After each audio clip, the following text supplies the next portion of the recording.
kesalahan yang muncul dari pena ini akan bisa menyasar dan mengena kepada semua pihak. Sementara jika rosos peluru dari senjata ini kok salah sasaran, maka yang terjadi adalah korbannya hanya satu. Makanya kam min qatilin liriwayah wa dhahiyatin limaqalah. Banyak sekali korban-korban dari riwayat pemberitaan, dan banyak sekali orang-orang yang terbunuh dari ucapan. Assalamualaikum warahmatullahi wabarakatuh. Para bapak, para sedherek sedaya, para musyahidun al-kiram rahimakumullah. Allah Subhanahu wa taala nurunaken ayat Al-Qur'an secara global maupun secara munajjaman, dicicil sithik-sithik tenggene Kanjeng Nabi Muhammad sallallahu alaihi wasallam menika wonten maksud lan tujuanipun. Maksud lan tujuanipun Allah nurunaken Al-Qur'an menika ditangkap dening salah setunggalipun sahabat baginda Nabi Muhammad ingkang asma Abdullah bin Mas'ud. Abdullah bin Mas'ud ngendika, ingkang pengendikan niki dinukil dening salah setunggalipun ulama inggih menika Ibnul Qayyim Al-Jauziyah wonten ing salah setunggalipun kitab ingkang asma Madarijus Salikin. Ibnul Qayyim Al-Jauziyah niku salah setunggalipun murid Ibnu Taimiyah. Kula panjenengan sedaya mangertos bilih Ibnu Taimiyah menika salah setunggalipun tokoh ulama ingkang kontroversi. Tapi kula lan panjenengan sedaya mboten badhe bahas masalah-masalah kontroversi yang dimunculkan oleh Ibnu Taimiyah. Akan tetapi kita mendhet ingkang sae-sae mawon saking muridipun Ibnu Taimiyah inggih menika Ibnul Qayyim Al-Jauziyah wonten ing kitab Madarijus Salikin. Teng mriku Ibnul Qayyim Al-Jauziyah menyitir ngendikane Ibnu Mas'ud. Ibnu Mas'ud ngendika ngeten. Innama nuzzilal Qur'anu liyu'mala bihi. Fattakhidhu qira'atahu amala.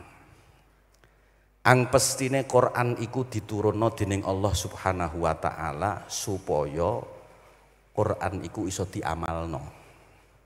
Fattakhidhu qira'atahu amalan. Nek ngono mongko dadekno maca Al-Qur'an iki sekaligus ngamalno isine Al-Qur'an.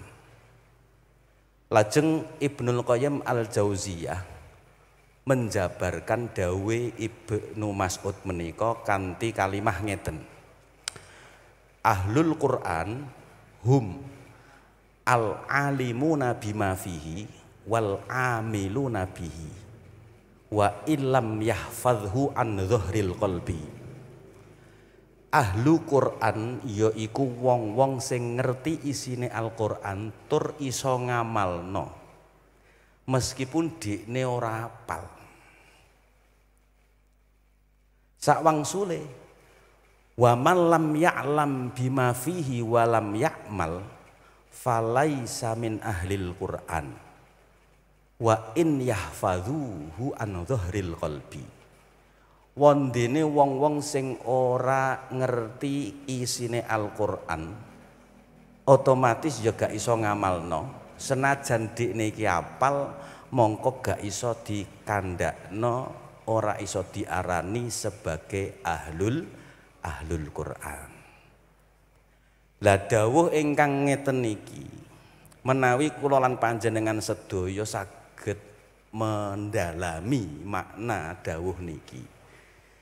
Niki akhiripun kula lan panjenengan sedaya saged nemokaken bilih kabeh apa sing ana ning nggone Al-Qur'an iki kudu dingerteni dening kabeh wong mukmin, wong muslim.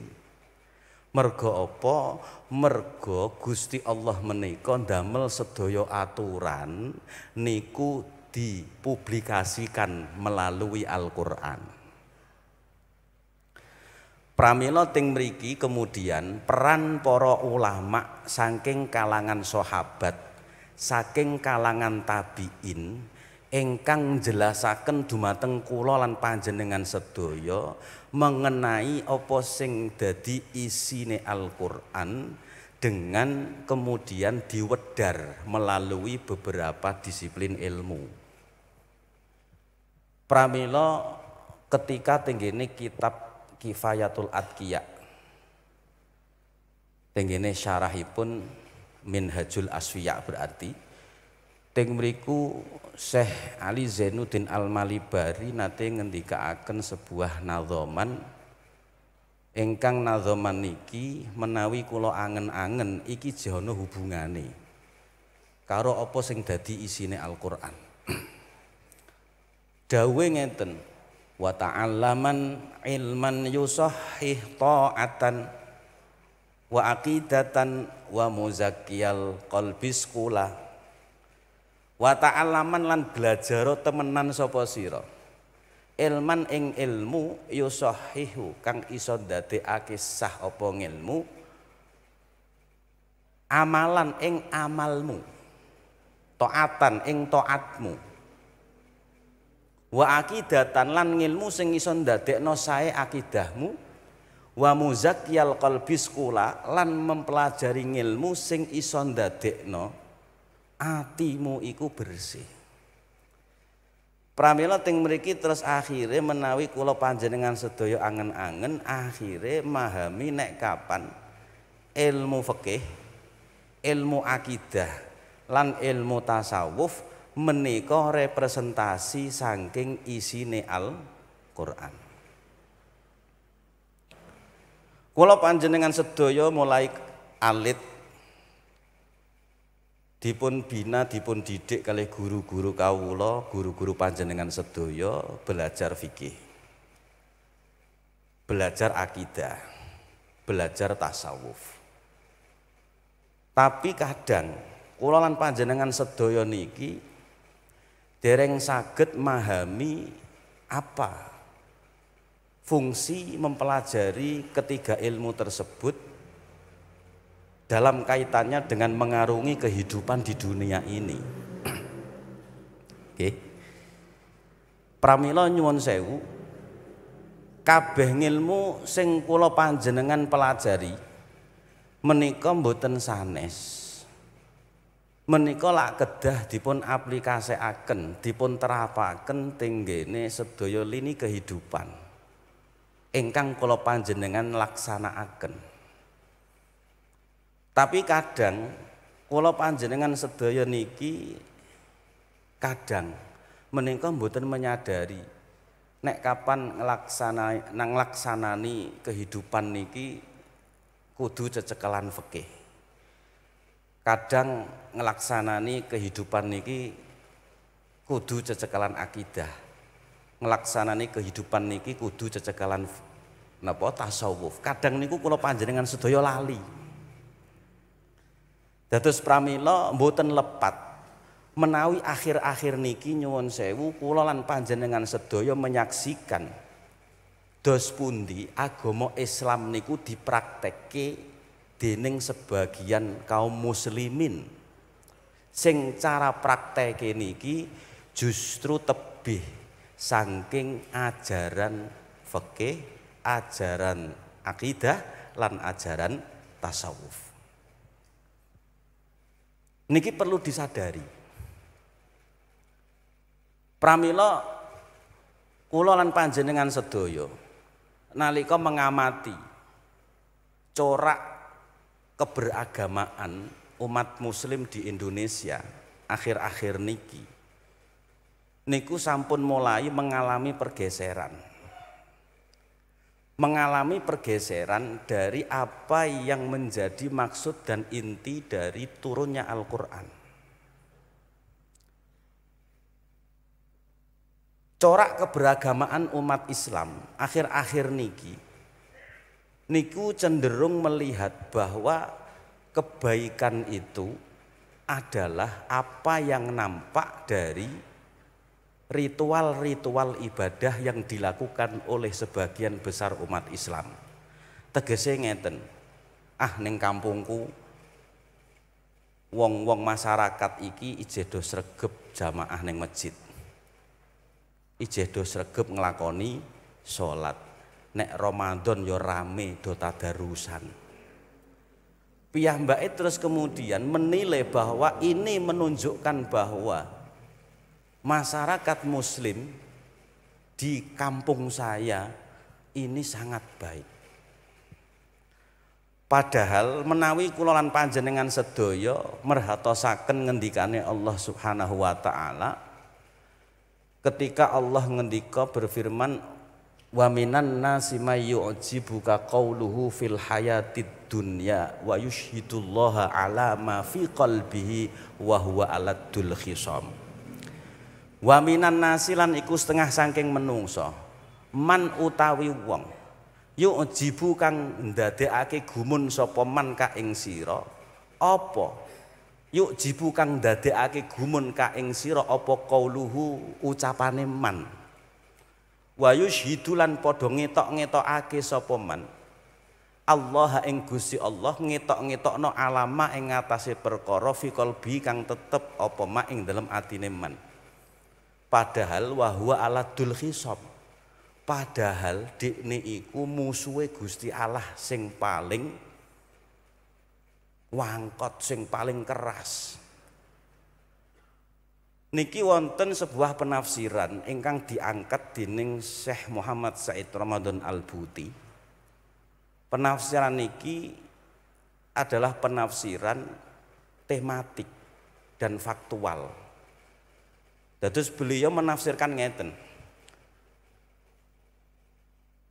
Zaman sekarang seringkali kita melihat bahwa sebagian besar masyarakat muslim itu menjadikan tolok ukur kebaikan itu hanya dari sisi sholat, jamaah, haji, rukuk dan sujud. Padahal banyak di antara kita yang rajin sholat, rajin jamaah, rajin ibadah, ya lunga kaji barang, tapi justru mereka aladul khisam. Justru mereka menjadi musuh-musuh Allah. Lah kenapa kok aladul khisam? Ayat sak teruse wa idza tawalla sa'a fil ardi liyufsida fiha wa yuhlikul hartha wan nasl wallahu la yuhibbul fasad. Mereka jika berpaling dari tempat-tempat ibadah, mereka melakukan kerusakan, yuhlikul hartha, merusak tanaman-tanaman, wan nasl, merusak keturunan-keturunan. Dan Allah tidak suka orang-orang yang berbuat kerusakan. Akhirnya Syekh Muhammad Said Ramadan Al-Buti memunculkan tolok ukur atau standar kebaikan bagi umat Islam itu jangan hanya dilihat dari satu sisi saja, yaitu sisi ritual ibadah yang dia lakukan. Akan tetapi sisi yang kedua ini loh yang juga harus lebih diperhatikan. Inggih menika islahul mujtama. Apa iku islahul mujtama? Membangun relasi sosial dengan baik. Pramila Kanjeng Nabi pun nate ndhawuhaken tenggene setunggal hadis ingkang dipun populeraken dening Imam At-Tabarani. Imam At-Tabarani populeraken hadis bilih Kanjeng Nabi nate ngendika. Nggih. Man lam tanhahu sholatuhu anil fahsya'i wal munkar lam yazdad minallahi illa bu'da. Sapa wonge sing salate kok gak iso nyegah dikne saking fahsya lan mungkar, mongko wong iku ora tambah-tambah marang Gusti Allah kecuali tambah adohe. Dados pramila ritual-ritual ibadah ingkang dipun lampahi niki ampun ngantos dijadikan standar tunggal untuk melihat kebaikan.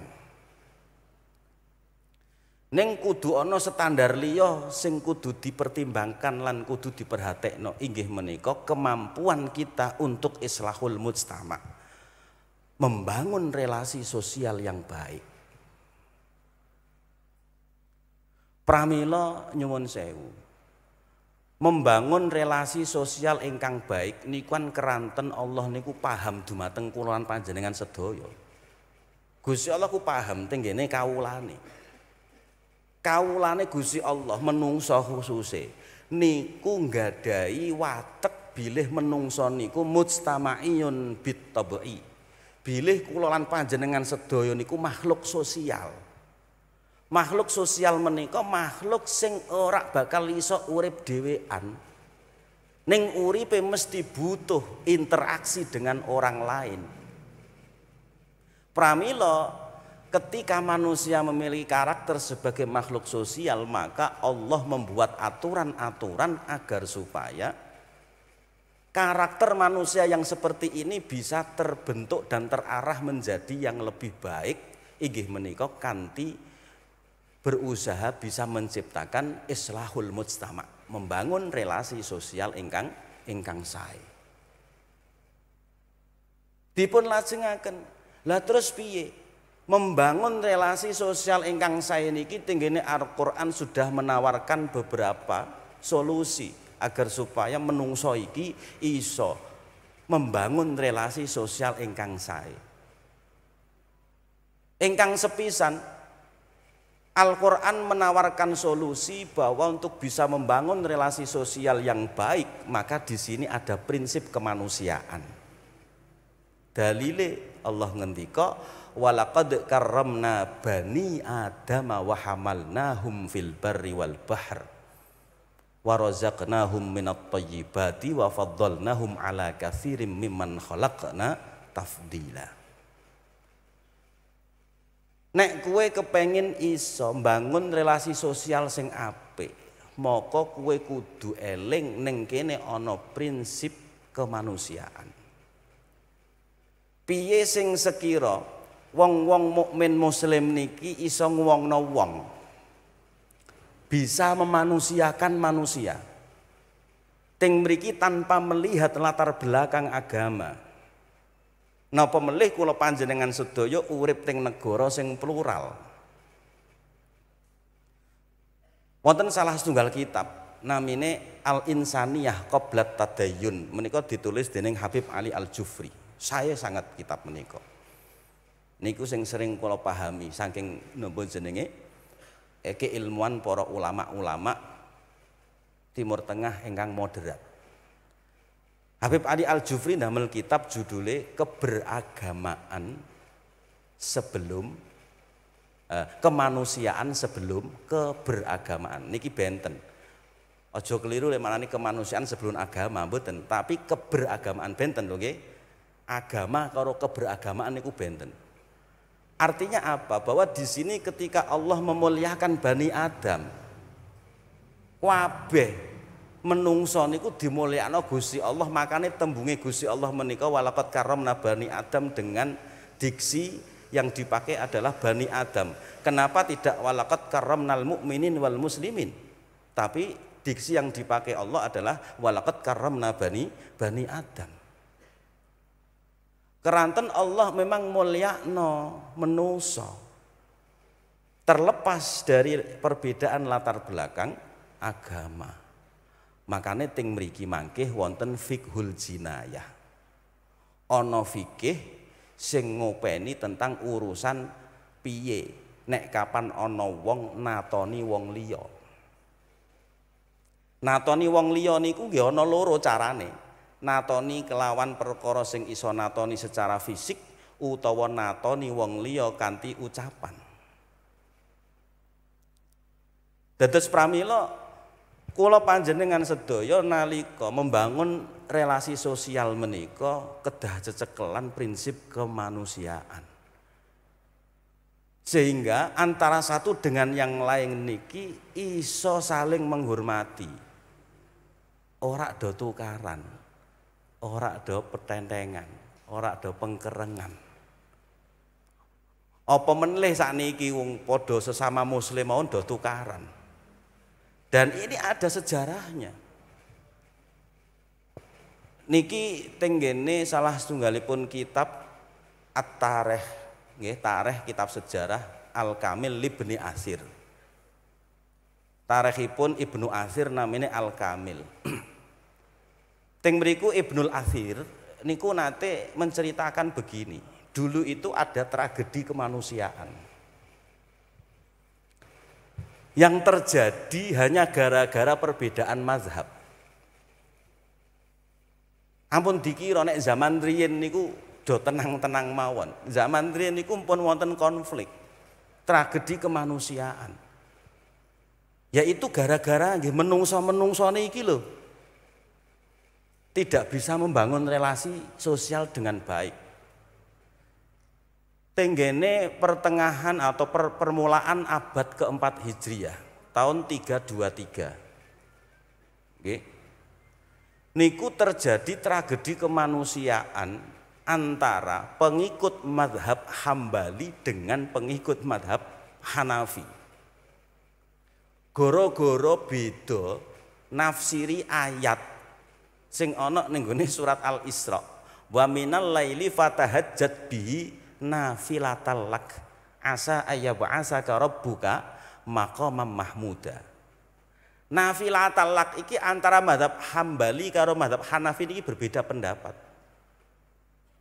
Goro-goro iki gandeng neng kene do ta'assub, do apa jenenge ta'assub niku?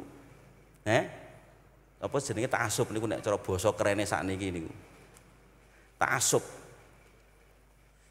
Jadi apa jenenge ta'assub niku? Ta'assub iku apa sih jenenge ya Allah subhanallah. Nggih pokoke ngono lah ya ta'assub niku. Saking ta'assube akhire perbedaan ini tidak difahami sebagai keragaman, tapi malah justru perbedaan niki didadekno sebagai pemicu konflik. Maka terjadi al-hujum, penyerangan yang dilakukan oleh pengikut madhab Hambali terhadap rumah-rumah pengikut madhab Hanafi pada saat itu. Bakar-bakaran. Sehingga saat niku khalifah ingkang dipun cepeng dening Al-Muntasir billah, keturunane Harun Ar-Rasyid, niki akhirnya membuat sebuah undang-undang. Sing undang-undang iki mengakomodir semua madhab yang diakui pada saat itu dan ditetapkan oleh negara, sehingga nopo 4 madhab niki dipun ayomi dening negara. Berarti di sini negara hadir untuk menyelesaikan permasalahan dengan membuat aturan dan membuat undang-undang dengan mengakomodir 4 madhab yang ada pada saat itu. Boten namung niku mawon. Tenggene tahun 447 nggih terulang malih. Tapi ganti musuh saiki. Madhab Hambali nyerang pengikut madhab Hambali nyerang pengikut madhab Syafi'i.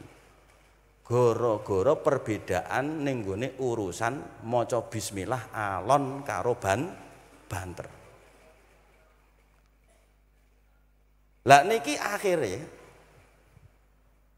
pada tahun itu akhirnya ada salah satu tokoh ulama yang bisa hadir memperbarui corak keberagamaan masyarakat yang ada pada saat itu. Bahkan nyun sewu ketika Syekh Abdul Hasan Al-Asy'ari nggih ingkang muassis napa akidah Asy'ariyah niku ketika sedo tahun 323 Hijriah niku sampai makbaro niku diumpetno, ojo sampai konangan karo pengikut madhab Hambali. Mergo Imam Abdul Hasan Al-Asy'ari niku dimusuhi karo pengikut madhab Hambali. Didakwa madhab Asy'ari napa Abdul Hasan Al-Asy'ari niki didakwa piyambake ndukung Mu'tazilah untuk memusuhi pengikut madhab Hambali. sampai diumpetno kuburane. Ini pernah terjadi, niki tragedi kemanusiaan. Makanya sehingga kemudian muncullah Allah, nggih, Allah niki akhirnya munculno salah setunggalipun ulama, yang ulama ini punya usaha untuk merubah dan memperbarui corak keberagamaan masyarakat pada saat itu. Sehingga muncullah Syekh Abdul Qadir Al-Jilani. Syekh Abdul Qadir Al-Jilani niku nggih, ketika beliau beranjak dewasa, hidup niku masih dalam suasana corak keberagamaan yang sering terjadi konflik gara-gara perbedaan madhab. Kula panjenengan ngertos solusi yang ditawarkan oleh Syekh Abdul Qadir Al-Jilani untuk merubah corak keberagamaan masyarakat pada saat itu adalah dengan pendekatan disiplin ilmu tasawuf. Lho niki pentingnya ilmu tasawuf. Lah kok ana wong sing ngomong tasawuf ku bid'ah ku piye? Niki pentingnya ilmu tasawuf. Justru ketika Syekh Abdul Qadir Al-Jilani merubah corak keberagamaan masyarakat pada saat itu, kehadiran beliau merupakan solusi untuk merubah corak keberagamaan masyarakat dengan menghadirkan ilmu tasawuf. Makanya wong saiki aja ngrasa nek ijeh nom ora perlu ngaji tasawuf, malah justru mulai sakniki kula panjenengan sedaya ngaji tasawuf. Dados pramila untuk membangun relasi sosial ingkang sae niki kula panjenengan sedaya kedah merhatosaken napa ingkang dipun wastani prinsip kemanusiaan, al-insaniyah. Piye-piyelah dik niki menungso iku dimulyakno dening Gusti Allah. Aja terus kemudian dumeh beda, kemudian kita caci maki. Aja dumeh beda, kemudian kita bunuh, apalagi. Nah, hal-hal yang semacam ini kadang niku mboten disadari dening sebagian tiang muslim. Hanya perbedaan yang bersifat furu'iyah saja niki sampai ndadekno napa? Konflik yang berkepanjangan. Dados pramila setunggal prinsip kemanusiaan kedah kula panjenengan ugemi. Makanya Kanjeng Nabi niku senajan niki wonten beberapa versi ulama yang mengatakan ini hadis dhaif, tapi tidak menjadi masalah jika kita gunakan untuk fadhailul a'mal. Wonten sebuah riwayat ketika Rasulullah bersama dua orang sahabat. Niki ada jenazah yang lewat. Lalu kemudian Rasulullah berdiri. Sampai jenazah itu hilang dari pandangan Rasulullah. Lalu salah satu sahabat ini berkata kepada Rasulullah, "Ya Rasulullah, hiya janazatul Yahud, limadza taqumu 'alaiha?" Kanjeng Nabi, niku wau jenazahe wong Yahudi. Lah kok jenengan kok leren ngadeg niku lah napa? Wong jenazahe wong Yahudi. Apa jawaban Rasulullah? Alaisat nafsan? Bukankah ia juga manusia? Wis beda agama lho niki. Tapi Rasulullah bukan melihat agamanya, tapi Rasulullah melihat sisi-sisi kemanusiaannya. Makanya Islam niku agama yang manusiawi. Nek akhir-akhir niki ono sing membenturkan antara Islam dengan kemanusiaan nggih keliru. Karena Islam itu agama yang manusiawi. Mergo agama Islam iku njaga lan ngurmati kemenungsane menungso, kemanusiaannya manusia. Niku ingkang sepisan.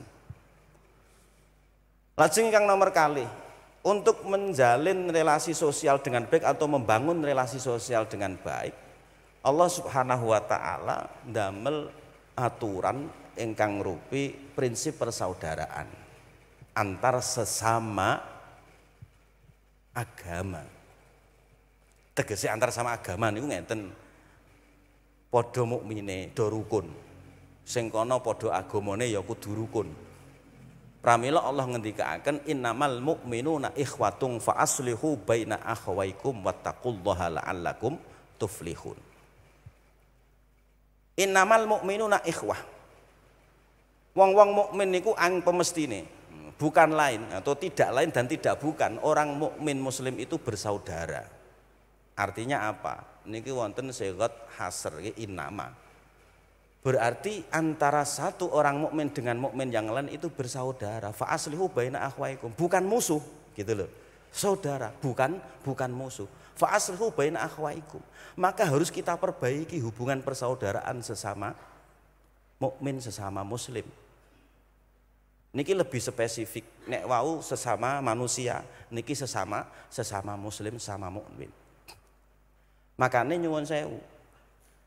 Nek podo-podo Islami udah tukaran, goro-goro perbedaan, nggih, sing perbedaan niki perbedaan furu'iyah, niki nggih perlu disayangkan.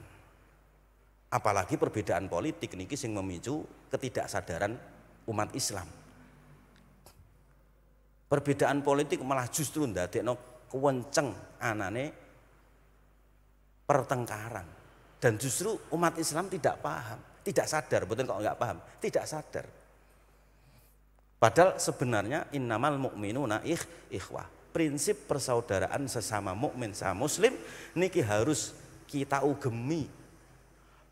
Pramila agar supaya prinsip persaudaraan sesama muslim sama mukmin ini bisa terjalin dengan baik, maka kita juga harus membangun pola komunikasi yang baik. Pola komunikasi yang baik ini harus kita bangun. Pramila kula emut Khalil Gibran niku tenggene salah satu buku bestseller nggih menika Al-Ajniyah Al-Mutakassirah, sayap-sayap patah niku. Niku bahasane niku bahasa Arabe niku nek jenengan maca niku mesti kangelan, wangel. Kula nek maca niku tak baleni. Maca sak baris baline kon dhuwur. 2 kali baca baru paham. Teng mriku piyambake nate menuliskan ngeten. Baina maksudin lam yuntok wa baina mantukin lam yuksot qad tadayya al katsiru minal mahabbah.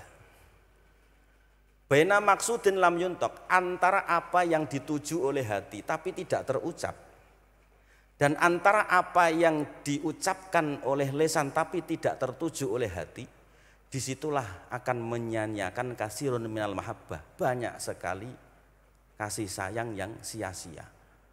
Artinya di sini Khalil Gibran niku negasaken bilih pola komunikasi ini harus dibangun dengan baik. Makanya nggih nyun sewu, kadang niku wong do tukaran niku gara-gara miskomunikasi. Makanya kita harus pandai di dalam membangun pola komunikasi.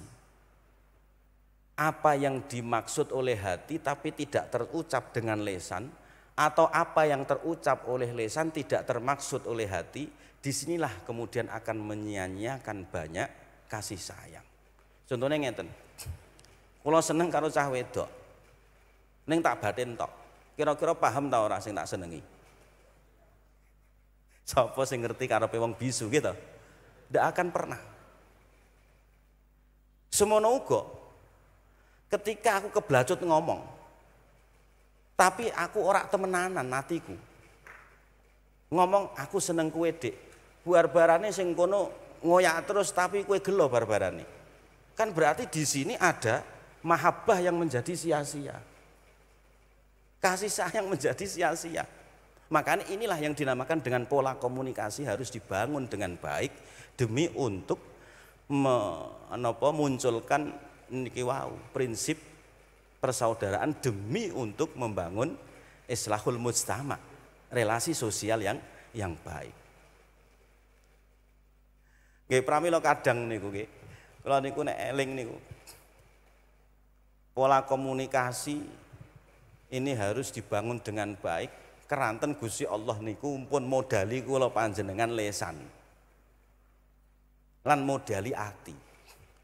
Makanya antara lesan karo ati niki kedah sinkron. Kedah sinkron. Mboten kados tiyang munafik. Wong munafik niku lisan karo atine gak sinkron, makanya diarani napa? Diarani munafik. Tukang adu-adu. Lah niki lho sing ndadekno gegere donya niku nggih adu-adu niki. La yadkhulul jannata qattatun. Ora mlebu surga yaiku wong sing gene adu-adu. Enamamun. Nggih. Lah niki. Ini karena memang pola komunikasi yang tidak baik. Dados pramila pentingnya pola komunikasi untuk bisa membangun relasi sosial yang baik dengan prinsip persaudaraan. Niki nggih kedah kula panjenengan ugemi apa melih zaman sakniki media niku sangat mudah kita akses.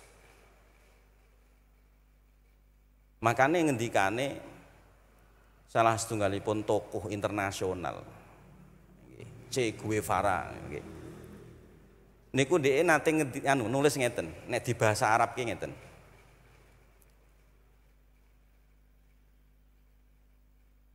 Inna rasos al-qalam qad yahdifu umaman kasiron wa inna ar-rasos minal bunduk qad yahdifu ummatan wahidah. Kesalahan yang muncul dari pena ini akan bisa menyasar dan mengena kepada semua pihak. Sementara jika rosos peluru dari senjata ini kok salah sasaran, maka yang terjadi adalah korbannya hanya satu. Makanya kam min qatilin liriwayah wadohiyatin limaqalah. Banyak sekali korban-korban dari riwayat pemberitaan, dan banyak sekali orang-orang yang terbunuh dari ucapan. Jenengan nyekseni pun sakniki provokasi yang disampaikan baik melalui media sosial atau secara langsung di ruang publik ini kan pun menimbulkan banyak korban. Sehingga antara sisi karo liyane gak iso rukun. Lah niki kula panjenengan saya kedah sadar. Wong mukmin, wong muslim diprovokasi mengatasnamakan agama. Makanya ini kembali lagi kula panjenengan sedaya selaku makhluk sosial kudu iso mbangun relasi sosial sing apik dengan memperhatikan prinsip persaudaraan dan memperhatikan pola komunikasi yang baik. Lajeng saterusipun Allah Subhanahu wa taala empun damel aturan agar supaya pola atau membangun relasi sosial ini bisa menjadi baik. Gusti Allah sampun damel aturan ingkang naminipun prinsip permusyawaratan. Niki jane nek dijabarke niku kathah nggih, prinsip-prinsip untuk membangun relasi sosial dengan baik niku akeh. Niki sing kula sebut sekawan mawon. Sing terpenting inggih menika prinsip permusyawaratan. Prinsip permusyawaratan niki termasuk salah satu perkawis ingkang dipun damel Allah Subhanahu wa taala bin supaya menungso iki iso membangun relasi sosial sing apik.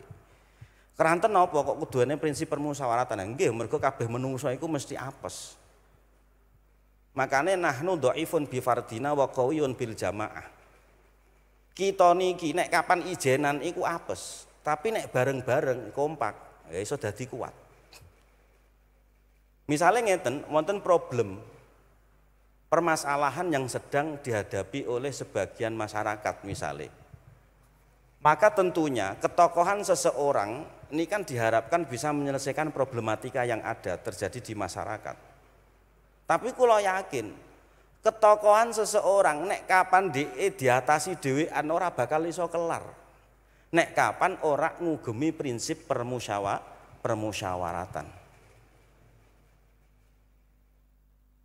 Ngendikane Gusti Allah wa amruhum syura bainahum wa mimma razaqnahum yunfikun kan ngoten. Wa amruhum syura bainahum.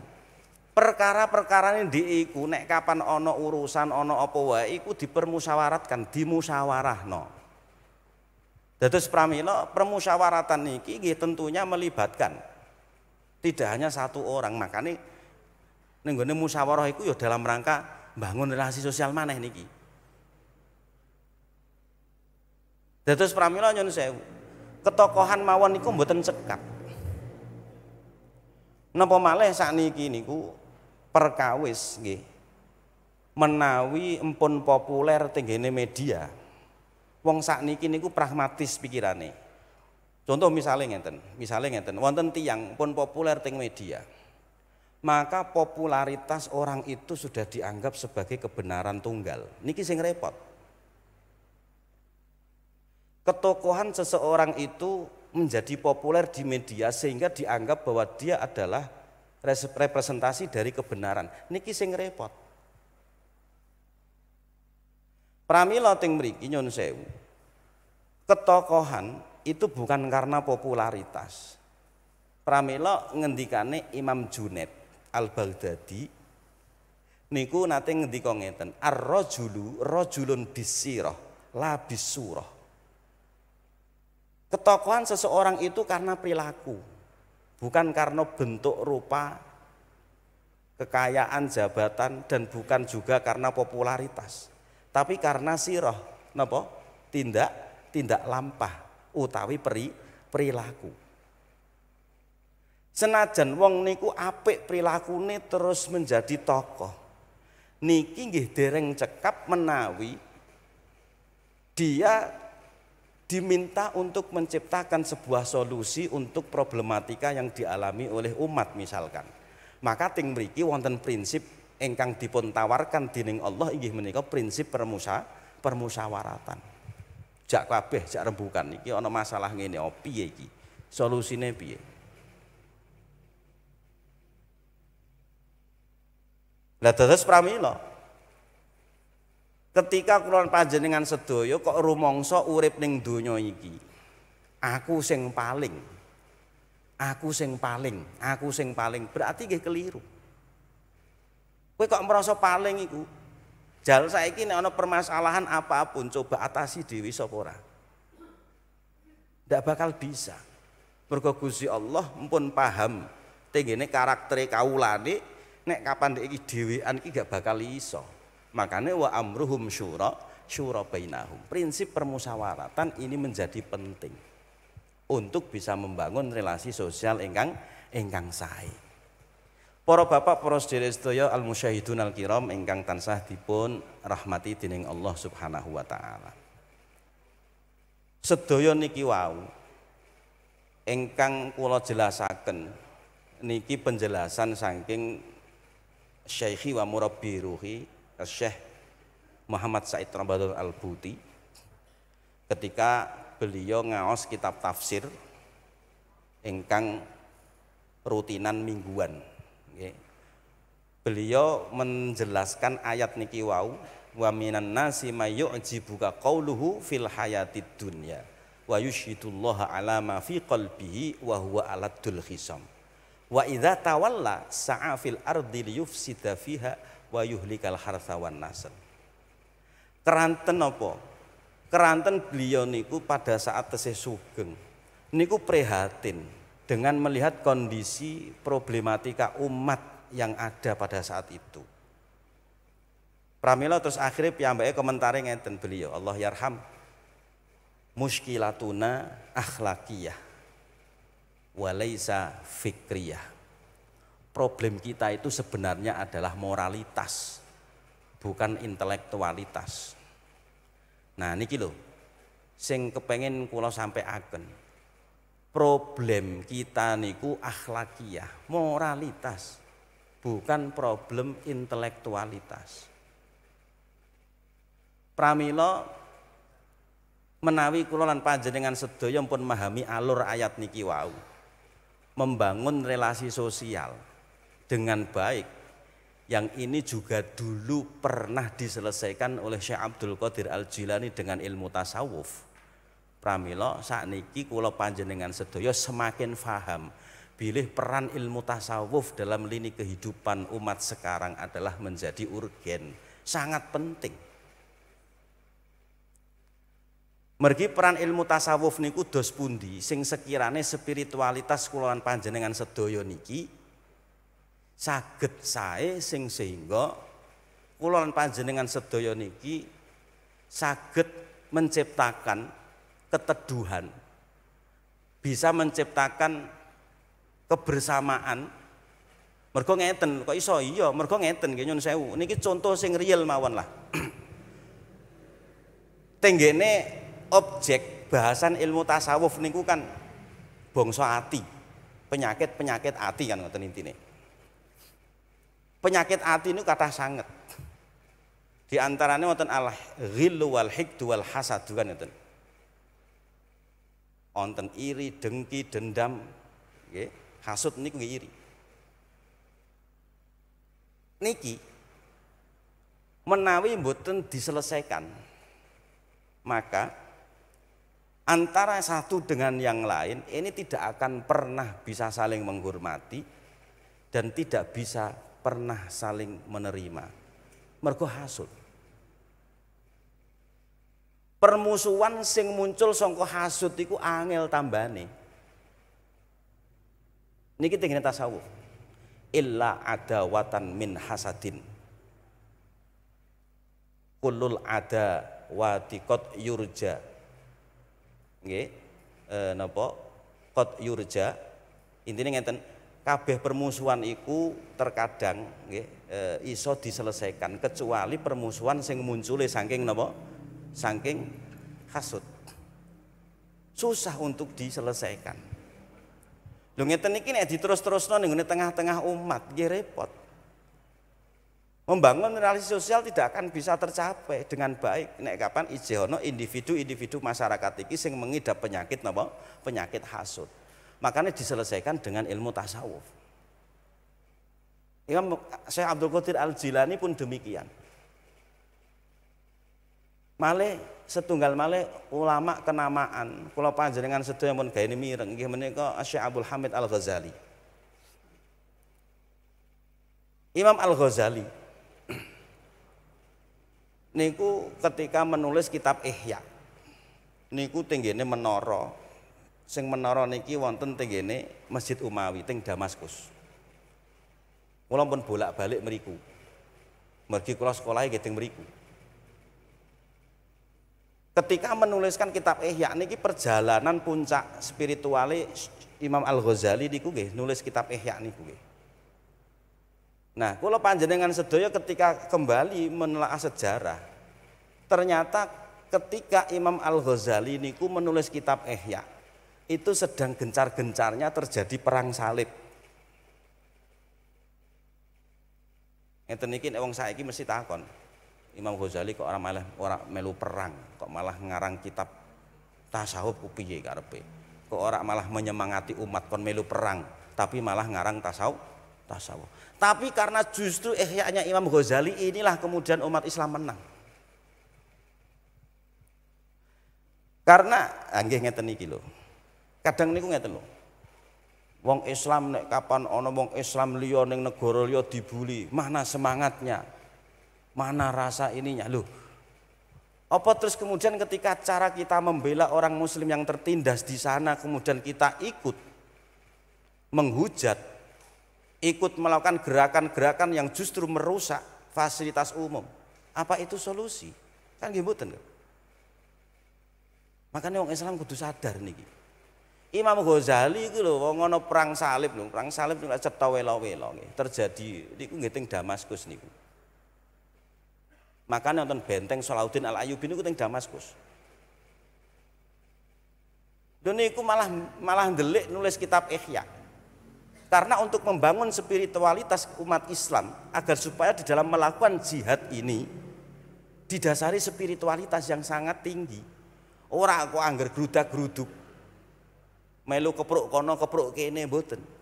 Tapi harus didasari napa? Spiritualitas yang tinggi. Sehingga saking nikilah kemudian kemenangan umat Islam ketika perang salib niku wonten ulama sing ngendikaaken ini adalah jasa Imam Al-Ghazali ketika mengarang kitab Ihya. Oh, berarti tasawuf neh niki. Kitab Ihya niku referensine saking kitab Qutil Qulub. Nggih, Qutil Qulub niku sing dingi referensi dening Imam Al-Ghazali. Dados pramila para bapak, para sedherek sedaya, musyahidunal kiram ingkang senantiasa dipun rahmati dening Allah Subhanahu wa taala.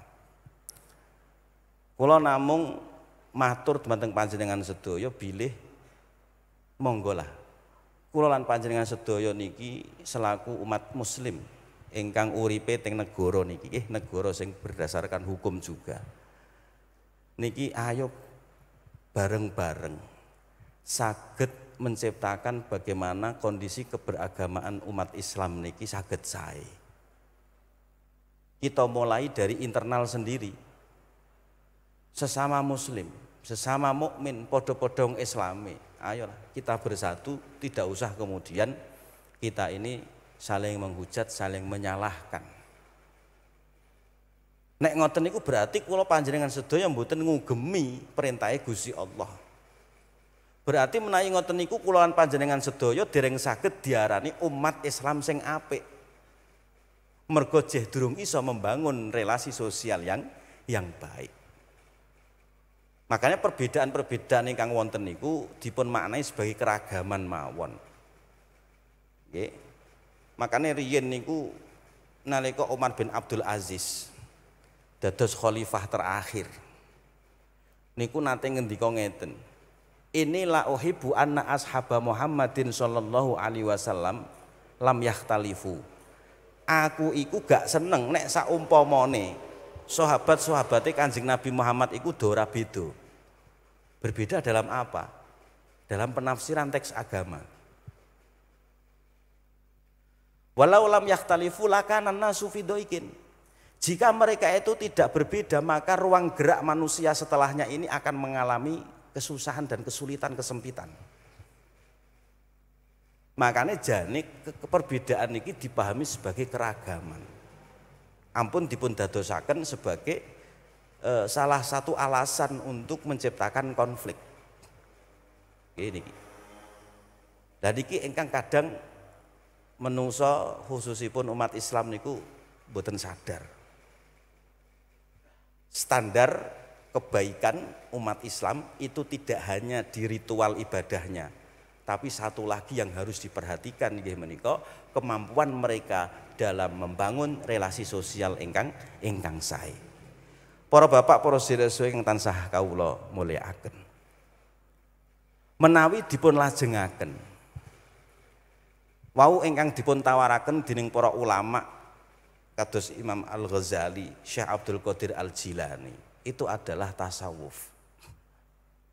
Pramila kula panjenengan sedaya kedah memahami bilih ilmu tasawuf niku salah satu dari sekian ilmu ingkang saged menciptakan berbagai macam solusi bagi problematika umat. Bagi problematika umat. Niki contoh ingkang riyel. Zaman riyen niku nyun sewu pernah terjadi antara satu ulama dengan ulama yang lain. Contohnya Abul Abbas Al-Mursi. Nika hidup semasa kalian Syekh Abdul Hasan Ali Asyadzili. Antara Abul Abbas Al-Mursi dengan Syekh Abil Hasan Asyadzili itu tidak ada kecocokan. Keranten Syekh Abil Hasan Ali Asyadzili cenderung kepada tasawuf. Sementara Syekh Abul Abbas Al-Mursi cenderung hanya kepada fikih minded. Sehingga komentar-komentar utawi ajaran-ajaran yang disampaikan dalam majelis-majelis Syekh Abil Hasan Asyadzili ini selalu dirot, disanggah dening Abul Abbas Al-Mursi. Tapi saya ini Abil Hasan Ali Asyadzili itu meresponnya tidak dengan ucapan, tidak dengan apa, tapi dengan sikap. Engkang sehingga niki ndadosaken Abul Abbas Al-Mursi tertarik dengan kepribadian Syekh Abil Hasan Asyadzili. Dijawab nganggo sikap. Akhirnya kisinan dewi Abul Abbas Al-Mursi, sehingga suatu ketika piyambake sowan tengene Abul Hasan Ali Asyadzili untuk menobatkan diri sebagai muridnya. Sehingga ditampi dening Syekh Abil Hasan Asyadzili. Setelah ngaji nggih dalam beberapa waktu piyambake semakin yakin nek kapan Syekh Abil Hasan Asyadzili iku berarti guru spiritualku sing bisa membentuk kepribadianku. Akhirnya saking tunduke lan saking patuhe Syekh Abil Abbas Al-Mursi niku ngeten. Guru nyun sewu. Nek teng mriko-mriko kula niki ngraosaken para guru, para masayih niku gadah karangan kitab. Lan jenengan kok sama sekali mboten gadah karangan kitab. Kula khawatir nek menawi mangkih keilmuan panjenengan putus karena tidak ada keilmuan dari jenengan yang terkodifikasikan atau terbukukan. Jawabnya Syekh Abil Hasan Asyadzili napa? Kutubi ashabi. Kitabku iku ya murid-muridku.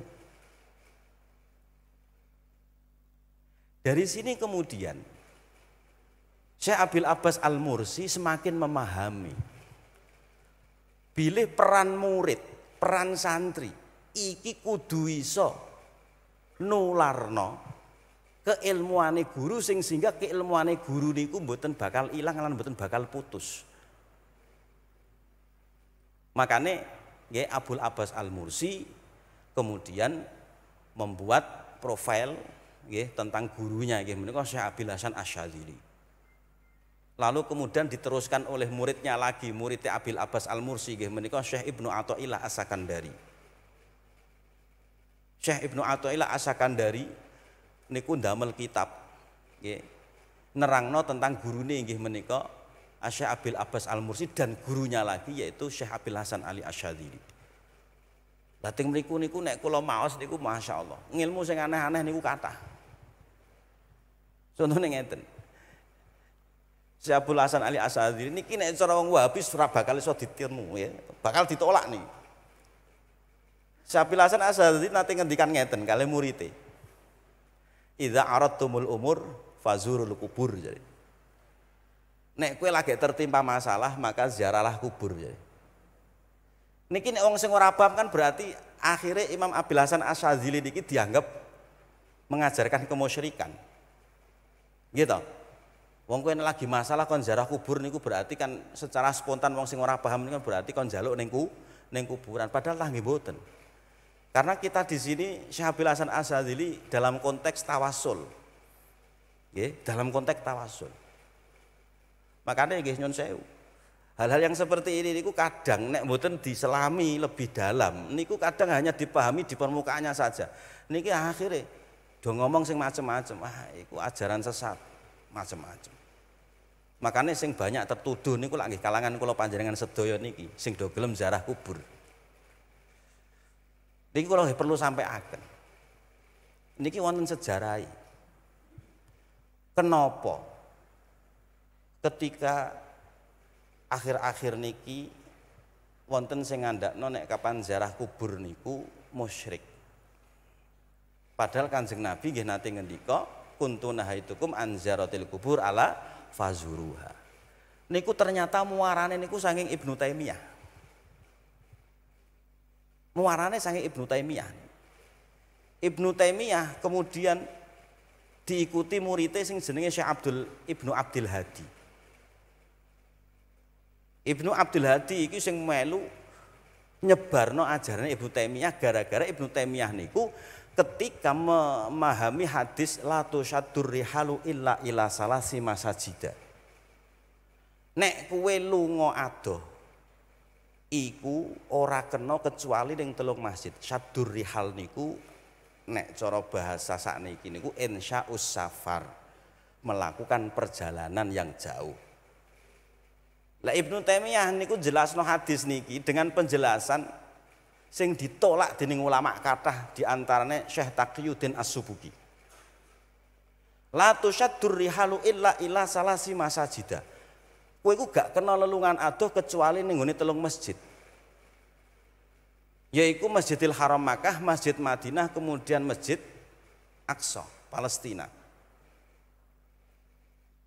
Niki kok saged menyimpulkan ngeten Ibnu Taimiyah, berarti nek kapan kue lunga adoh ziarah ning makome Kanjeng Nabi haram, gak kena. Mergo insya safar. Kecuali nek lungamu kok Indonesia ning Masjid Madinah sik lagi ning gone makome Kanjeng Nabi. Nek ngono gak haram. Lah kan nggih repot ngeten iki. Misale ngeten lah, kula ndidik akeh. Aku kangen karo Kanjeng Nabi, lunga sak wayah-wayah iso. Aku niatku kok ngomah ancen lunga ning ziarah makome Kanjeng Nabi, gak ning Masjid Nabawi sik. Langsung teng ngene makome Kanjeng Nabi. Nek diharamke nggih repot. Terus niki pendapatnya Ibnu Taimiyah di-share kalih muridé ingkang namine Ibnu Abdul Hadi. Lalu kemudian datanglah Syekh Taqiyuddin As-Subki ngerot pendapat niki. Lho saiki kesimpulane Ibnu Taimiyah wong ning kono syaddur rihal. Kok kesimpulane haram nek kapan wong jarak lunga adoh kok tujuane ning makome Kanjeng Nabi. Lah ngeten iki kan terus akhirnya wong sing zaman sakwise Ibnu Taimiyah, sakwise Ibnu Abdul Hadi, zaman sakniki napa melih. Akhire kan do ngarani, lah ya wong ziarah ning makome Kanjeng Nabi wae haram, apa meneh ziarah ning makome liyane Kanjeng. Kan mesti pahame ngoten niki. Makanya wonten kitab namanya Raf'ul Manarah fi Takhriji Ahadits Ziarah. Niku sing ngerot pendapate Ibnu Taimiyah lan pendapate Ibnu Abdul Hadi. Sing kemudian Syifa'us Siqam. Niki karangane Syekh Taqiyuddin As-Subki. Teng mriku Syekh Taqiyuddin As-Subki ngeten ngerote. Loh, hadis la tusyaddur rihal illa salasi masajida. Kowe ora oleh lunga adoh kecuali ning 3 masjid. Iku lane. Iku ora njur terus kemudian ngelarang lelungan ning gone liyane masjid 3. Apa meneh kok sampai ngelarang lunga ziarah ning gone Kanjeng Nabi. Berarti qad yuntiju syai'an laisa min siyakil hadis. Niku ngendikane Syekh Taqiyuddin As-Subki. Berarti Ibnu Taimiyah ini menyimpulkan hukum bukan dari konteks hadis. Makanya bingung Syekh Taqiyuddin As-Subki ngrasakno Ibnu Taimiyah. Kok iso ngene piye lho, kesimpulan kok sama sekali keluar dari konteks hadis ini. Dados makane kemudian ya nyun sewu, wajar nek zaman sakniki niku ana sing bid'ahno ziarah kubur karena muaranya dari niku Ibnu Taimiyah. Lah dados pramila ketika tinggene tasawuf niku kathah sanget anjuran-anjuran supados tawasul nggih tinggene Makbaroe Ma'ruf Al-Karhi contone. Niku malah napa Syekh Abil Hasan Asyadzili nate ngendika. Kowe nek kepengin hasil maksud apa sing mbok karepno, ziarah ning kuburane Syekh Ma'ruf Al-Karhi. Wa hadzal amru mujarrabun ngendikane. Iki wis teruji jare. Wis teruji. Makanya Indonesia ulama-ulama sakniki nggih para masayikh kita misale kowe nek kepen golek jodoh rantuk untuk ziarah ning makame Mbah iki. Lah niku nggih wajar wong ada sanadnya. Oh ya ora salah ngoten niku. Wong jaluke tetep ning ngene Gusti Allah, ora mungkin njaluk ning ngene wong sing wis mati. Pramila kadang niku lho, niki masalah, problem. Ketika melihat orang muslim itu tahu bahwa sholat itu ya dilakukan. Yang disembah itu ya Allah, ziarah kubur itu ya dilakukan. Tentunya kita harus melihat bahwa mereka itu tahu bahwa yang diminta adalah tetap Allah, bukan orang yang meninggal. Lho kok ndelok wong Islam kok kacamatane kok suudzon terus nih. Hanya gara-gara ziarah kubur diarani njaluk ning ngene wong mati. Tapi nggih kadang perlu diluruskan, diakui ataupun tidak, wonten kadang niku. Perilaku nyun sewu nggih. Kaum muslimin niku nek kapan ziarah kadang kebangetan nggih, kadang apa jenenge sampai ngusap-ngusap napa ning gone panggonan tertentu ngoten niku nggih perlu diluruskan.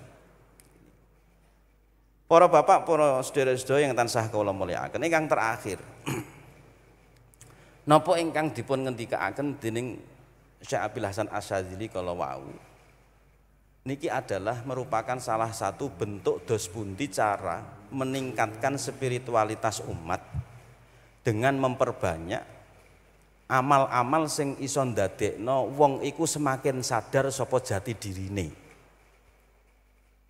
ketinggian spiritualitas umat itu akan bisa menyadarkan atau semakin menyadarkan siapa jati diri kita itu. Pramila man arafa nafsahu hana alaihil ubudiyah. Niki ngendikane Syekh Abil Hasan Asyadzili. Sapa wonge sing ngerti awake, maka dekne bakal gampang limraktekno penghambaan dirinya kepada Allah. Man arafa nafsahu hana alaihil ubudiyah. Gangguan-gangguan di sekitar, nek kapan spiritualitas umat itu sudah baik, maka tentunya gangguan-gangguan niki akan bisa terselesaikan juga dengan baik. Mboten kok malah kemudian diselesaikan dengan cara yang tidak baik.